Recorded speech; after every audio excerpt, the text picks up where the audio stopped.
하나님 말씀은 사도행전 27장 1절 말씀부터 20절 말씀이 되겠습니다.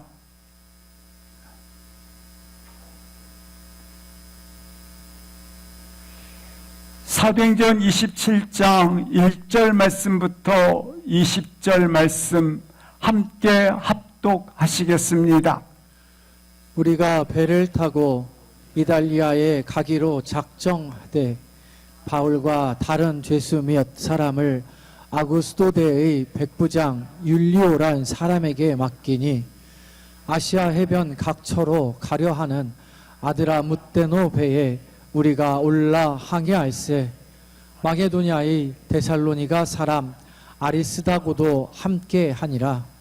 이튿날 시돈에 되니 율리오가 바울을 친절히 대하여 친구들에게 가서 대접받기를 허락하더니 또 거기서 우리가 떠나가다가 맞바람을 피하여 구브로 해안을 의지하고 항해하여 길리기아와 밤빌리아 바다를 건너 루기아의 무라시에 이르러 거기서 백부장이 이달리아로 가려 하는 알렉산드리아 배를 만나 우리를 오르게 하니 배가 더디가 여러 날 만에 간신히 니도 맞은편에 이르러 풍세가 더 허락하지 아니하므로 살몬의 앞을 지나 그레데 해안을 바람막이로 항해하여 간신히 그 연안을 지나 미항이라는 곳에 이르니 라세아 시에서 가깝더라. 여러 날이 걸려 금식하는 절기가 이미 지났으므로 항해하기가 위태한지라 바울이 그들을 권하여 말하되 여러분이여 내가 보니 이번 항해가 하물과 배만 아니라 우리 생명에도 타격과 많은 손해를 끼치리라 하되 백부장이 선장과 선주의 말을 바울의 말보다 더 믿더라. 그 항구가 겨울을 지내기에 불편하므로 거기서 떠나 아무쪼록 베닉스에 가서 겨울을 지내자 하는 자가 더 많으니 베넥스 그레데 항구라 한쪽은 서남을 한쪽은 서북을 향하였더라. 남풍이 순하게 불매 그들이 뜻을 이룬 줄 알고 닻을 감아 그레데 해변을 끼고 항해하더니 얼마 안 되어 섬 가운데로부터 유라굴로라는 광풍이 크게 일어나니 배가 밀려 바람을 맞추어 갈 수 없어 가는 대로 두고 쫓겨가다가 가우다라는 작은 섬 아래로 지나 간신히 거류를 잡아 끌어올리고 줄을 가지고 선체를 둘러감고 스르디스에 걸릴까 두려워하여 연장을 내리고 그냥 쫓겨가더니 우리가 풍랑으로 심히 애쓰다가 이튿날 사공들이 짐을 바다에 풀어버리고 사흘째 되는 날에 배의 기구를 그들의 손으로 내버리니라. 여러 달 동안 해도 별도 보이지 아니하고 큰 풍랑이 그대로 있음에 구원의 여망마저 없어졌더라. 아멘, 아멘. 바울 사도는 예루살렘에 오른 후에 체포되게 되었고 5번의 계속적인 신문을 받게 됩니다. 신문 과정 속에서 그가 가이사 로마 황제에게 상소하였기 때문에 그는 오늘 본문을 통해서 로마로 가는 여정 배에 오르게 됩니다. 함께 1절, 2절 말씀부터 보시겠습니다. 배를 타고 이달리아의 로마입니다. 가기로 작정됨에 바울은 다른 죄수들 몇 명과 함께 그 배에 올랐다고 하는 것입니다. 아구스도대의 백부장 율리오라는 사람에게 맡겼더라. 여기 아구스도대라고 하는 것은 황제의 직할 부대입니다. 그래서 황제의 일을 맡아서 하는 백부장이 있었는데 이 호송 책임자로 율리오라는 백부장에게 그 일이 맡겨졌더라. 2절 보시겠습니다. 그 배의 이름은 아드라무떼누 배입니다. 큰 배가 아니라 작은 배입니다. 그래서 해변 각처로 그들이 이렇게 들리게 되었더라. 그리고 항해를 시작을 한 것입니다. 근데 그 배에 올랐던 사람, 소중한 두 사람이 소개되어져 있습니다. 다시 1절을 보시겠습니다. 우리가 다른 말로 말하면 저자인 의사 누가도 이 배에 탔고 2절 다시 보시겠습니다. 그리고 데살로니가 사람 아리스다고도 함께 이 배에 올랐더라 말씀을 해주고 있는 것입니다. 주님께서는 바울을 홀로 배에 오르게 하지 않았습니다. 바울을 주님께서는 로마에 홀로 보내지 아니했습니다. 이처럼 함께하는 사람들을 배에 오르게 하였다고 하는 것입니다. 여기에서 나온 아리스다고는 어떤 사람이었는가? 먼저 사도행전 19장 29절 말씀을 보시겠습니다. 여기 온 시내는 에베소 지역을 말합니다. 에베소에 큰 소동이 일어나게 되었을 때 바울이 이 무리들에 의해서 끌려갈 수밖에 없었습니다. 그러나 대신 마게도니아 사람 가이오와 아리스다고가 붙들려 끌려갔더라 이렇게 소개하고 있습니다. 그러니까 바울 대신 이 아리스다고는 대신 붙잡혀주고 대신 매를 맞아주던 사람이었다고 하는 것입니다. 그러니까 바울이 가는 곳이라면 어디든 줄줄 따라다니면서 그에게 고난에 동참을 하였다고 하는 것입니다. 20장 14절 말씀을 보시겠습니다. 20장 4절 말씀에 보시면 바울이 드로아에 갈 때에 드로아에 가기 전에 여기 보니까 누가 나옵니까? 디모데와 아시아 사람 두기고가 나오고 있고 그 다음에 데살로니가 사람 아리스도가가 나오고 있습니다. 이 드로아에 먼저 들어가서 길을 내고 그리고 사역을 할 수 있도록 바울로 하여금 사역을 할 수 있도록 아리스도가가 준비를 하였다고 하는 것입니다. 그러면서도 그가 앞서 나타나거나 그가 이처럼 앞에 나타나지 않았다고 하는 것입니다. 바울이 호송되는 이 배에 두 사람, 함께하는 하나님의 은혜의 사람, 바로 누가와 아리스다고가 함께 호송되는 배에 올랐더라 말씀을 해주고 있는 것입니다. 그렇습니다. 사랑하는 성도 여러분, 하나님의 일은 혼자 할 수가 없습니다. 이렇게 함께하는 사람이 있다고 하는 것입니다. 모든 사람은 각자에게 하나님의 성령이 함께 하심으로 동행을 하고 계십니다. 예수 그리스도께서 이 땅에 오시면서 오신 이유 중에 한 가지가 우리와 함께하기 위하여 오셨습니다. 그가 자신을 내어주고 또한 죽기까지 나를 사랑하시면서 십자가에 지불하면서까지도 나와 동행하기 위하여 오셨다고 하는 것입니다. 사랑하는 성도 여러분, 이 세상에서 주님이 오시는 그날까지 함께하는 동역자로 서 있기를 주의 이름으로 기도합니다.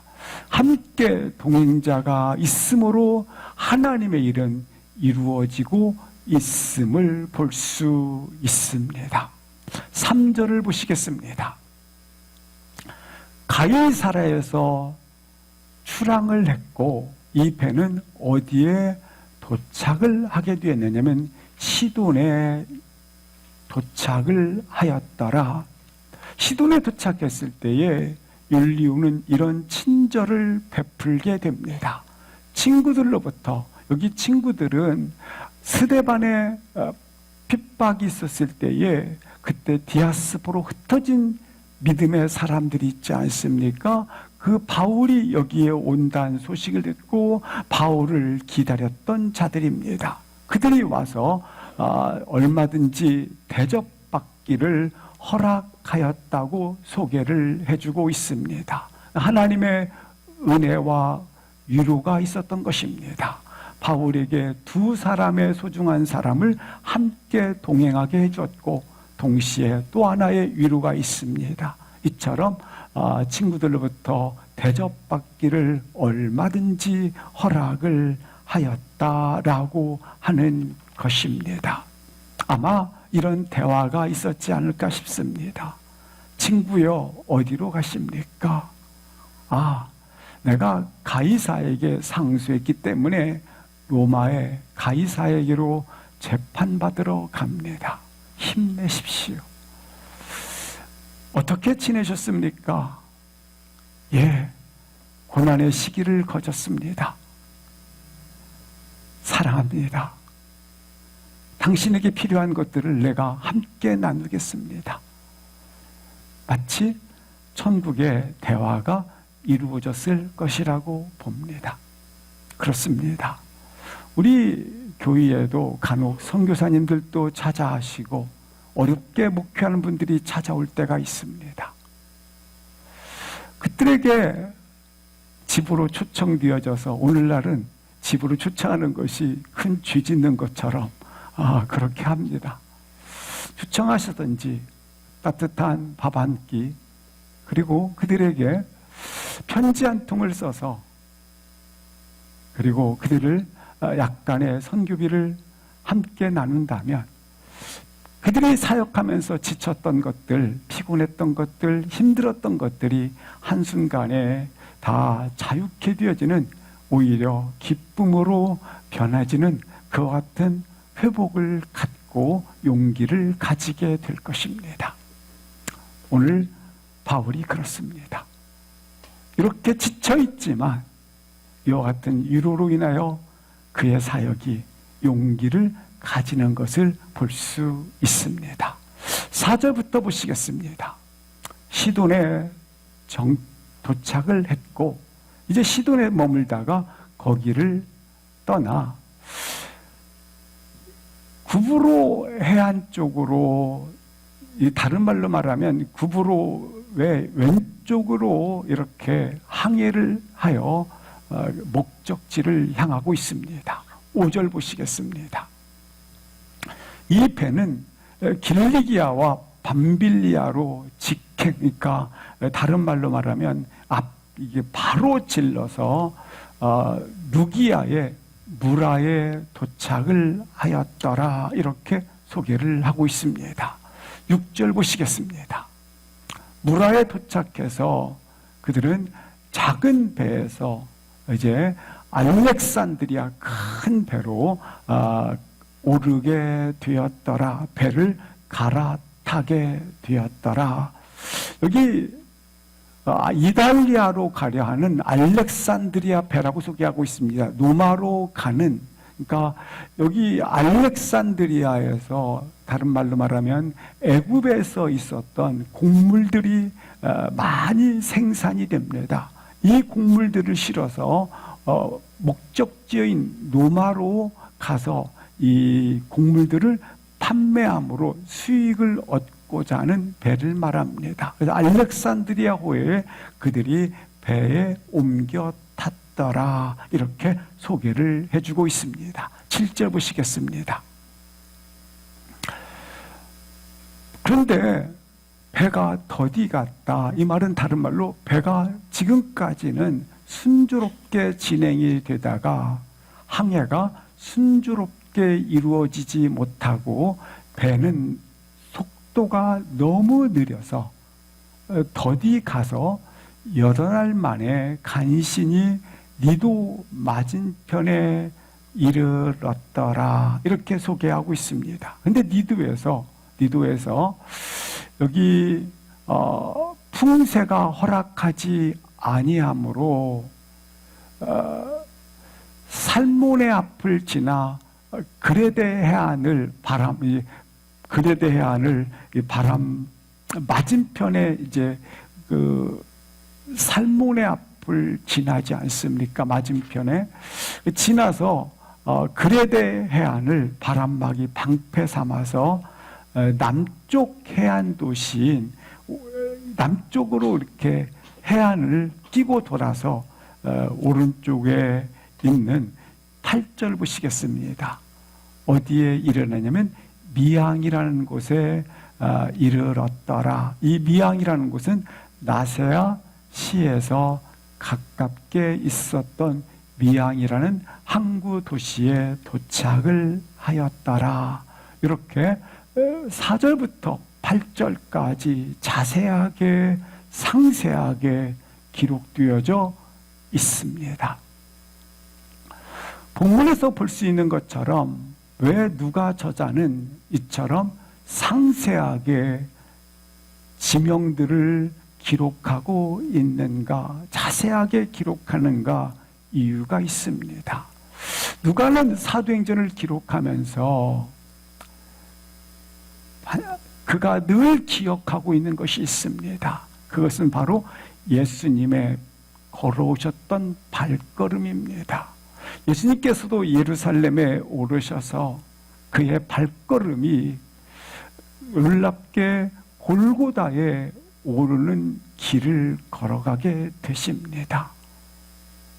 여기 바울이 그렇게 예수님의 걸어가신 그 길을 따라 걸어가고 있음을 말씀해 주고 있는 것입니다. 동일하게 나의 발걸음이 항상 예수님이 걸어가셨던 그 길, 예수님의 길을 따라가시기를 주의 이름으로 기도합니다. 어떻든 배를 타고 그가 시돈에서 출발을 하였고 그 다음에 6절 말씀을 보시면 무라시에 도착을 하게 됩니다. 무라시에서 8절 보시겠습니다.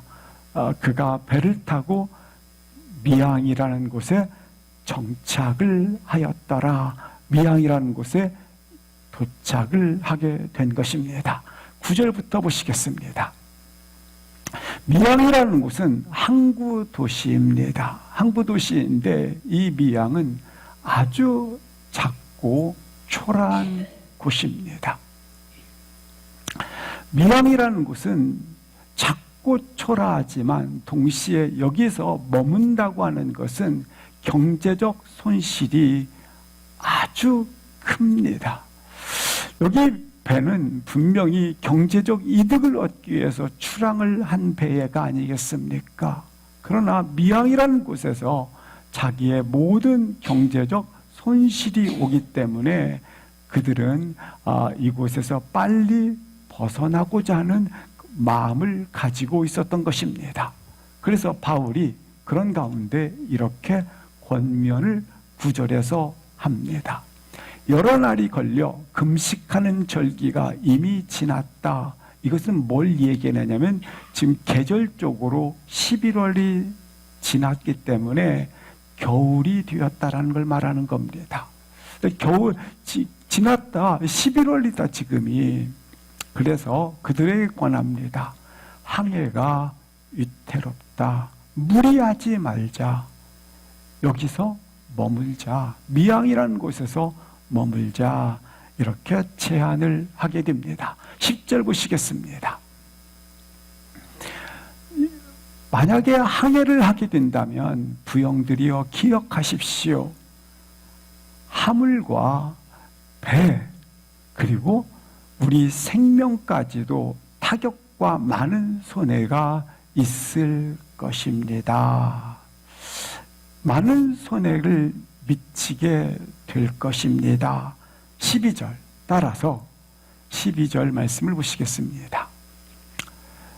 겨울에 떠나지 말고 봄이 올 때까지 우리가 여기에 미항이라는 항구에서 경제적 손실도 있고 초라하고 작은 항구지만 여기에서 머물자 이렇게 제안을 하게 됩니다. 그런데 바울이 왜 이런 얘기를 할 수 있었는가? 바울이 왜 이런 제안을 할 수 있었는가?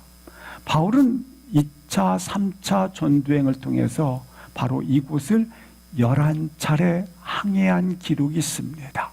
근데 11차례 항해를 하다 보니까 이런 일을 겪게 됩니다. 고린도후서 11장 25절 보시겠습니다. 내가 11차례 항해를 했는데 이곳에서 3번 배가 파손되었고 내가 얼마나 힘들었던지 일주야를 깊은 바다에서 지낸 경험이 있습니다. 따라서 11번 중에서 3번 이런 일을 겪었는데 너무 힘들었습니다. 그래서 이런 권면을 하게 되었다고 하는 것입니다. 그런데 이제 이것과 다시 앞절을 한번 보여주시겠습니다. 앞절 11절을 보여주시겠습니다. 선장들은 이렇게 다시 12절 보여주시겠습니다. 주장을 합니다. 우리는 아무쪼록 베닉스로 가게 될 것이다. 왜냐하면 선장들은 이 미항이라는 항구에서 지내기에는, 겨울을 지내기에는 너무 불편하다. 그래서 베닉스로 가게 될 것이다. 이렇게 서로의 제안이 나오게 되었다고 하는 것입니다. 이때 우리는 이 갈림길에서 어떻게 할 것인가? 다시 11절을 보여주시겠습니다. 백부장은 선장의 말을 바울의 말보다 더 믿었더라. 이렇게 말씀을 하고 있다고 하는 것입니다. 이럴 때 누구의 말을 들어야 되고 믿어야 됩니까? 우리의 인생에는 이와 같은 절박한 갈림길에 섰을 때 누구의 말을 더 믿고 누구의 말을 선택해야 되는가? 이 선택은 후에 죽을 수도 있고 살 수도 있는 선택입니다. 이 선택은 놀랍게 그의 인생에 중대한 결과가 나타나는 선택이기도 합니다. 인생이 이 선택을 통해서 완전히 달라질 수 있는 선택이기도 합니다. 선장은 누구입니까? 전문가입니다. 선장은 누구입니까? 이 분야의 권위자입니다. 근데 백부장은 오늘 본문에 선장의 말을 선택을 하고 있습니다. 바울은 지금 나이가 약 68세 정도 되어 있고 그리고 죄수의 몸입니다. 따라서 너무나 경험이 더 많은 선장, 상식적으로 무슨 계산을 할 수 있겠습니까? 당연히 선장의 말을 선택하게 됩니다. 합리적으로 계산할 필요가 없습니다. 선장의 말을 선택할 수밖에 없다라고 하는 것입니다. 오늘날도 동일합니다.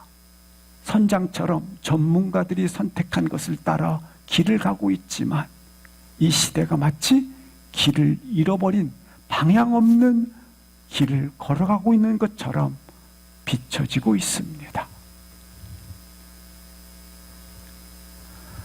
분명한 것, 우리가 어떤 선택을 할 때, 어떤 결정을 할 때 전문가의 선택과 전문가의 바라보는 시선을 중요시 여기지 말라는 얘기가 아닙니다. 많은 사람의 주장 따라갈 수도 있고, 그리고 여론 따라갈 수도 있습니다. 그러나 오늘 이 선택 앞에 섰을 때 기도하는 사람, 하나님의 말씀을 붙잡은 사람, 하나님을 전적으로 신뢰하고 따라가는 그 사람, 누구의 말을 들어야 좋습니까? 누구의 말을 선택하는 것이 더 복됩니까? 누구의 말을 기준으로 가지고 계시겠습니까? 왜냐하면 이 말 속에는 예언적 성격이 함께 있기 때문에 그렇습니다. 다시 한번, 우리는 항상 선택하며 삽니다. 그때 나의 선택의 기준이 말씀에 붙잡힌 사람을 더 신뢰할 수 있기를 주의 이름으로 기도합니다.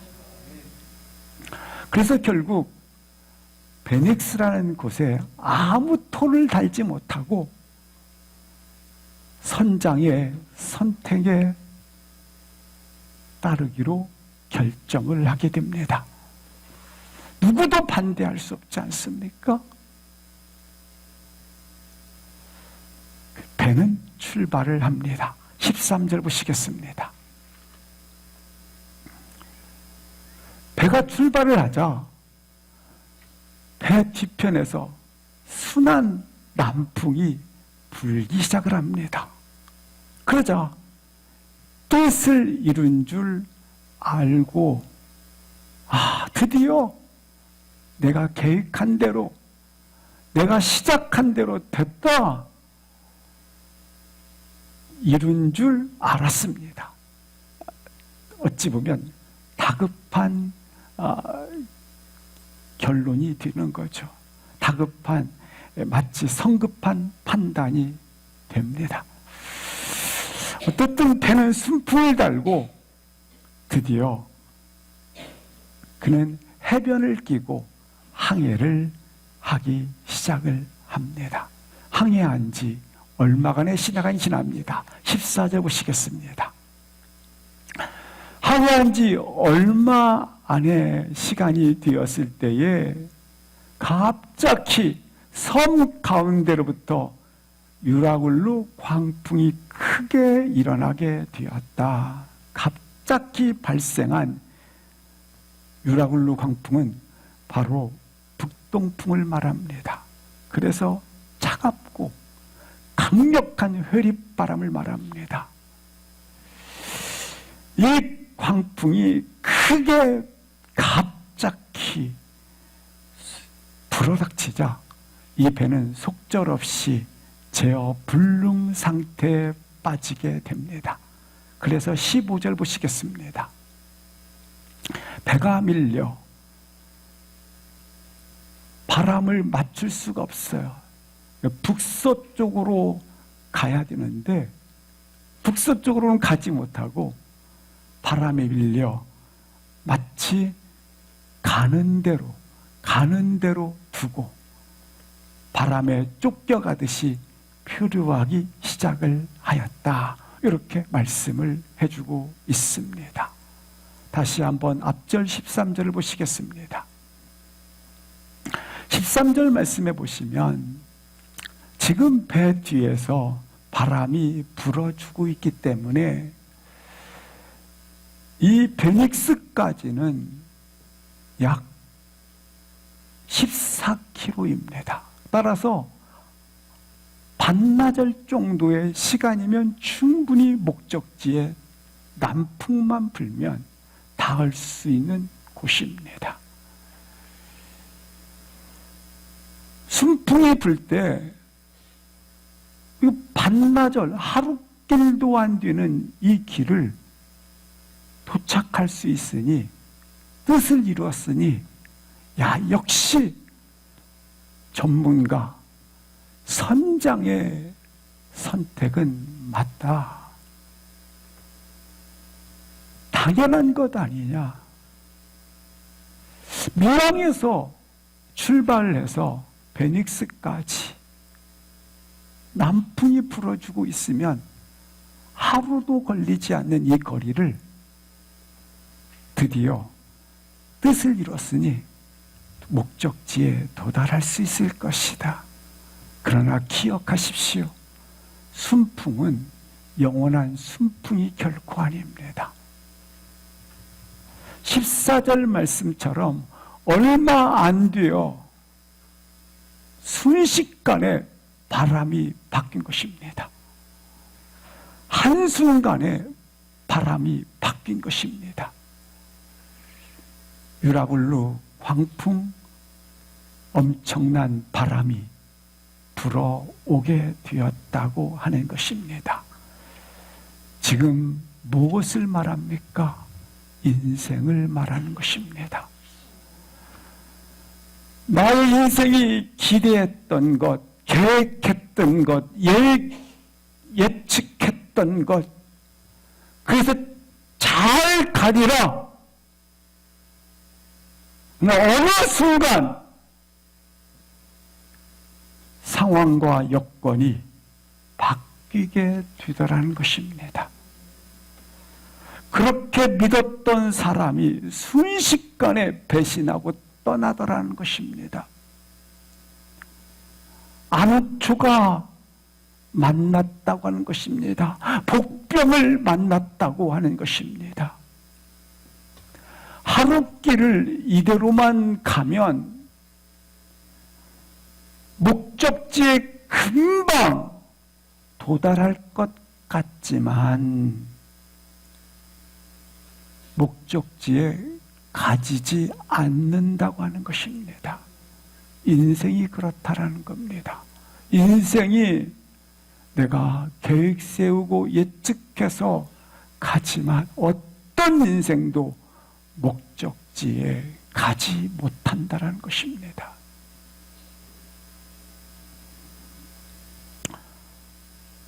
이 유라굴루 광풍을 만나면서 나의 인생을 아는 겁니다. 아, 인생의 길의 주인은 내가 아니구나. 내 인생의 길의 주인은 내가 아니라 하나님이시구나.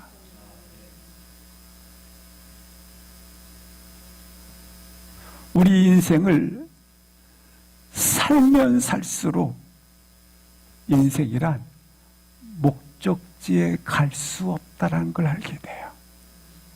다른 말로 말하면 내 뜻대로 되지 않는다는 걸 말하는 겁니다. 처음에는 가지는 것 같을 수 있어요. 그런데 생각지 못하는 이런 복병을 만나서 부딪혀서 어떤 누구도 자기가 생각하는 인생길, 자기가 걸어가는 길을 아무도 목적지에 갈 수 없다고 하는 것입니다. 여기서 우리는 인생의 정의를 가질 수 있어요. 인생이란 내가 가고 싶은 대로 가는 사람은 한 사람도 없다. 인생이란 내가 가고 싶은 대로 가는 것이 아니구나. 내 인생은 내가 끌고 가고 가는 줄 알지만 내가 끌고 가는 인생은 한 사람도 없구나. 내가 내 인생을 끌고 간다면 죽지 않을 것입니다. 그러나 죽어요. 내가 가고 싶은 대로 가고 싶다면 병들고 싶지 않습니다. 병이 들어요. 사업에 늘 승리. 그런데 위기를 만나요. 사람과의 관계도 그렇게 생각처럼 잘 안 돼요. 내 인생을 그러나 내가 끌고 가는 것처럼 보이고 내 인생을 내가 가고 싶은 대로 가는 것 같지만 속고 있는 거예요.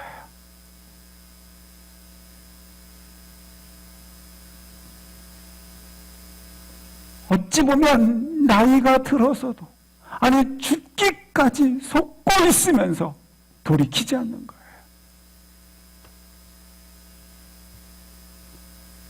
왜 속으면서도 그렇게 가는가? 두렵기 때문에 그래요. 그래서 빨리 돌이키시기를 주의 이름으로 기도합니다. 급히 돌이키시기를 바랍니다. 내 인생은 내 맘대로 되는 것이 아니다. 내가 가고 싶은 대로 가는 것이 아니다. 가고 싶은 대로 가고 또한 내 마음대로 되는 것 같지만 속고 있는 것이다. 그러므로 사랑하는 성도 여러분, 일시적인 지혜는 영원한 승리를 말하는 것이 아닙니다. 영원한 승리가 아닙니다. 모든 것이 잘 되어간다고 교만해야 할 이유가 없습니다. 교만은 패망의 선봉이기 때문에 그렇습니다. 따라서 우리가 무슨 일을 하든지 어떤 길을 가든지 잘했다, 안 됐다, 그것을 기준으로 생각하지 마시고 하나님의 뜻에 맞느냐 맞지 않느냐가 기준이 되시기를 주 이름으로 기도합니다. 모든 것들이 잘 되어간다 할지라도 그것이 하나님이 기뻐하시는 일이 아니라면, 하나님의 뜻이 아니라면 다시 생각해야 합니다. 그래서 우리가 선택을 할 때 기도하고 무릎으로 결정할 수 있기를 주의 이름으로 기도합니다. 15절 말씀을 보시겠습니다. 이 배는 폭풍에 휘말려 방향을 잃었습니다. 표류하고 있는 것입니다. 지금 우리의 상황이 이럴 수 있고 우리의 모든 여건이 이와 같을 수가 있습니다. 이 말은 다른 말로 내가 어디로 가야 하지? 무엇을 해야 하지? 이걸 잃어버렸다라는 겁니다. 어떻게 됩니까? 결국 배는 뒤로 떠밀려 갑니다. 남쪽이라는 곳에 떠밀려 갔는데 16절부터 보시겠습니다. 떠밀려 가다가 가우다라는 작은 섬 아래로 지나 간신히 거루를 잡았다. 가우다라는 작은 섬 아래에서 거룻배를 간신히 이렇게 잡아 묶었다라는 거예요. 17절 보시겠습니다.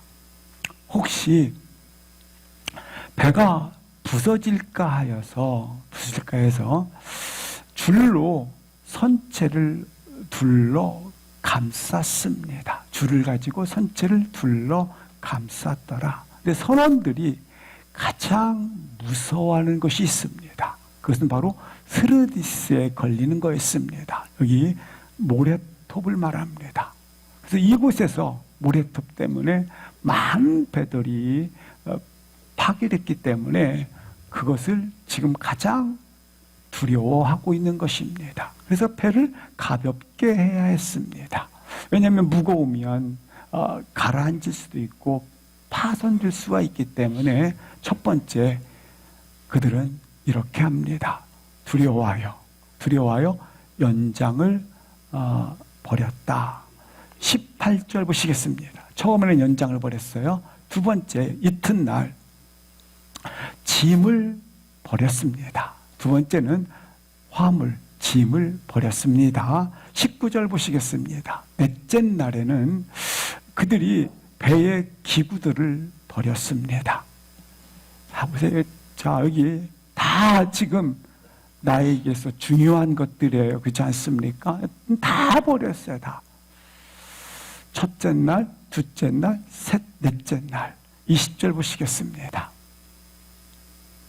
여러 날 동안 해도 별도 보이지 아니했습니다. 여기 해와 달도 보이지 않았다는 표현은 이 당시 뱃사공들은, 배에서 일하는 분들은, 결국 선원들은 해와 별을 보고 방향, 위치, 지금 우리가 어디에 있고 그리고 어디로 지금 가고 있는지 그것을 식별을 하게 됩니다.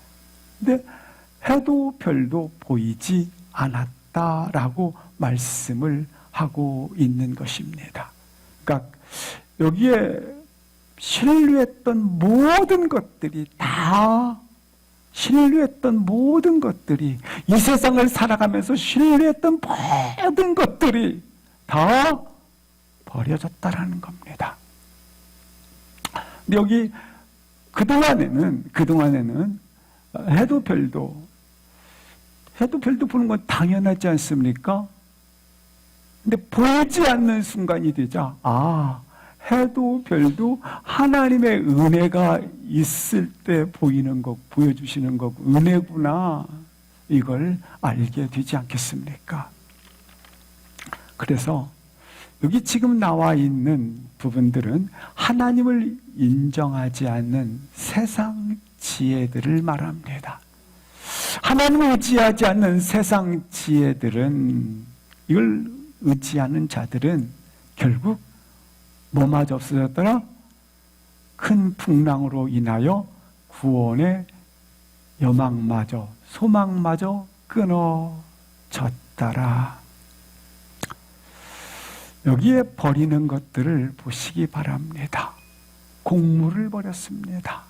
짐을 버렸습니다. 어찌 보면 이 버리는 것들이 이들에게 마음이 찢어질 정도의 고통이 따릅니다.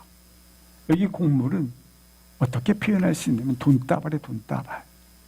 이 돈다발을 바다에 막 뿌려버리는 거예요. 이렇게.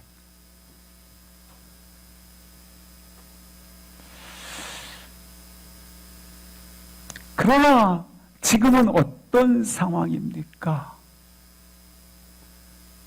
다른 어떤 것보다 가장 중요한 것 생명이 아니겠습니까?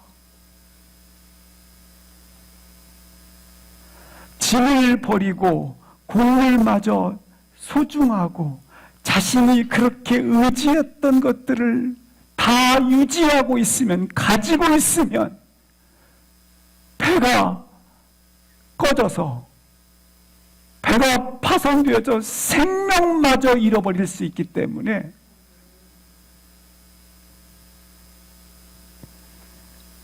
생명을 잃어버린다면 무슨 소용이 있겠습니까? 그래서 다 버린 거예요.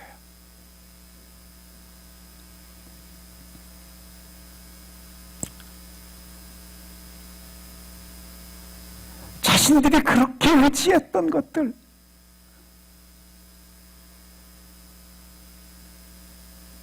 그것들을 다 버린 거예요. 왜? 생명마저 잃어버릴 수 있기 때문에. 우리는 인생이라는 바닷속에 지금 항해를 하고 있습니다. 폭풍을 만났을 때 하나님의 사람, 기도하는 사람, 기도할 때에 반드시 하나님이 주신 지혜가 있습니다. 그것은 빨리 내가 의지했던 것을 버리는 겁니다. 그래야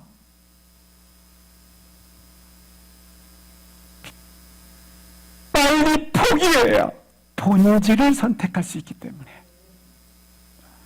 인생의 가장 중요한 핵심을 깨달을 수 있기 때문에 말입니다.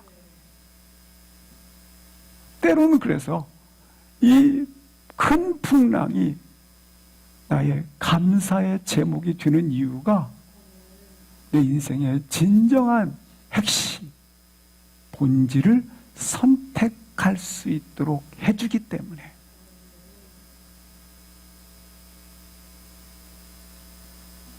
오늘 20절 말씀처럼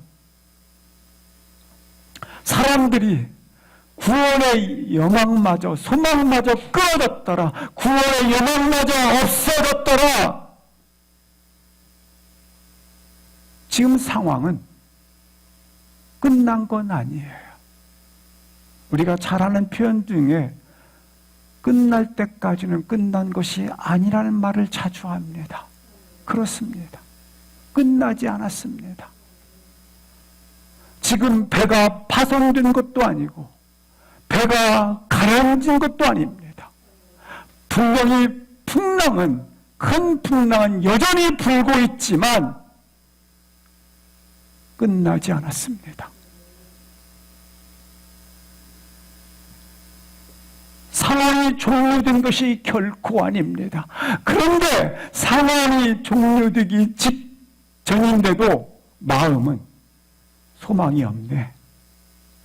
이미 끝났어. 이미 절망이야.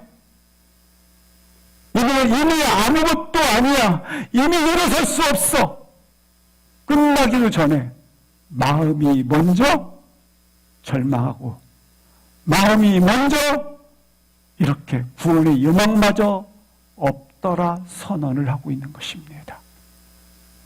사랑하는 성도 여러분, 비록 큰 풍랑이 있어 여전히 바람은 불고 있지만 아직 배가 가라앉지도 그리고 배가 파손되지도 않았습니다.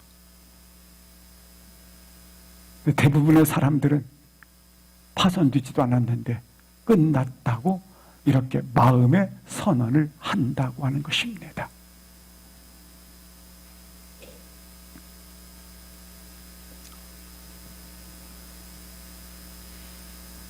그러나 사랑하는 성도 여러분, 오늘 본문처럼 우리 인생이 아무리 가장 밑바닥에 가장 바닥에 떨어져 있다 할지라도 아직 끝난 게 아닙니다. 반등할 기회가 주어져 있다고 하는 것입니다. 우리 교회도 그렇습니다. 아니, 우리 교회도 떠났지만 한국 교회도 그렇습니다. 가정도 그렇고 말이죠. 어떤 물체에 탄력성이 가지고 있으면 토대가 견고하고 단단하면 이 물체를 떨어졌을 때 반드시 튀어오릅니다. 그것처럼 탄력이 있다 해도 토대가 말이죠. 마치 진흙탕이면 탄력이 있다 할지라도 다시 튀어오를 수 없고, 마치 성령이 임해도 어디에 에스겔서에 나온 것처럼 다시 살아날 수 없는 것처럼 그렇게 빠져버리는 것입니다. 그러나 바닥이 견고하면 탄력 있는 물체는 반드시 튀어오르는 것처럼, 그러나 동시에 탄력이 없다면 반석이 토대가 견고하다 할지라도 탄력이 없는 이 물체는 결국 땅에 떨어지는 순간 깨져버리고 그리고 결국 부서지게 됩니다. 그런데 하나님께서는 우리를 창조하실 때에 우리 마음에 회복력, 우리 마음에 상처들이 있지 않습니까? 우리 마음에 절망의 부분이 있지 않습니까? 우리 마음에 찾아오는 저 사람부터 내가 배신을 당했다고 하는 배신감이 있지 않습니까? 우리 마음속에 찾아오는 여러 가지 부분이 있어요. 그러나 놀랍게 우리를 지을 때 우리 마음속에 회복력을 주셨다고 하는 겁니다. 다른 말로 말하면 탄력성을 주셨다라는 거예요. 마음의 탄력, 마음의 회복력을 주시고 창조하셨어요. 예를 들어서 공기, 산, 땅, 바다, 자연물들을 보십시오. 오염되었다 할지라도 스스로 회복하는 힘을 그 안에 주셨던 것처럼 우리 가운데도 창조하실 때에 회복력을 주셨다고 하는 것입니다. 그런데 오늘 구원의 여망마저 끊어졌더라. 사람의 마음도 분명히 상처, 슬픔, 실패. 근데 우리 이거 있잖아요. 근데 우리 안에 회복력을 주셔서 다시 이것들을 회복시키면서 걸어가고 있지 않습니까? 잠언서 4장 23절을 같이 한번 합독하시겠습니다. 모든 지킬 만한 것 중에 더욱 내 마음을 지키라. 생명의 근원이 이에서 남이니라. 그러므로 우리가 처해 있는 모든 상황, 우리 교회가 처해져 있는 모든 상황, 건강을 잘 지키십시오. 그리고 위생을 잘 지키십시오. 중요합니다. 그러나 오늘 본문에 분명히 말씀하고 있어요. 더욱 내 마음을 지키라. 지금 상황은 어떤 상황입니까? 광풍이 밀려오고 있습니다. 해와 달이 보이지 않는 캄캄함으로 방향과 그리고 어디에 있는지조차 위치를 모르고 있습니다. 따라서 우리의 상황은 결국 절망의 늪에 있을 수 있습니다. 그러나 아직은 파손되거나 아직은 가라앉지 않았습니다. 아직은 상황이 종료되지 않았습니다. 따라서 먼저 마음으로 끝났어. 이제 안 돼. 선언하지 마시고 마음에 창조 때부터 주셨던 회복력, 내 마음을 지켜. 그것이 견고한 토대 위에 떨어지면, 다른 말로 말하면 주님을 만나면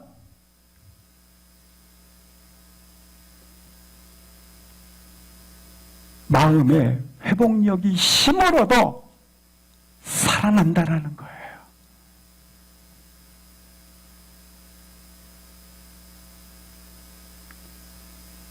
우리가 이 상황 속에서 끝났다, 절망이다, 소망이 끊어졌다. 그러면 왜 그렇게 마음에서 선언부터 합니까? 종료도 안 됐는데. 이제 안 돼. 이제 끝났어. 왜 그렇게 선언부터 하십니까? 그것은 지금까지 토대를 나의 만족, 나의 자랑, 나의 돈, 나의 가지고 있는 내 만족, 나의 쾌락을 보상받으려고 하는 여기에 토대를 쌓아놨기 때문에 이것은 마치 에스겔서에 나와 있는 뭐와 같습니까? 그 마치 진흙과 같은 곳에 떨어졌기 때문에 그런 거예요. 여기에 토대를 쌓아놨기 때문에. 거기에 내 인생의 토대를 쌓고 지금까지 지나왔기 때문에 여기 있는 사람들처럼 이제 우리 가운데 소망이 끊어졌도다 하게 된다라는 겁니다. 그러므로 사랑하는 성도 여러분, 내 인생의 기초, 내 인생의 토대, 유일한 견고한 하나님의 말씀 안에서 다시 한번 토대를 쌓으시고, 그리고 이 하나님을 만남으로 말미암아 생명의 말씀이 우리 가운데 들어옴으로 말미암아 다시 한번 일어날 수 있기를 주 이름으로 기도합니다.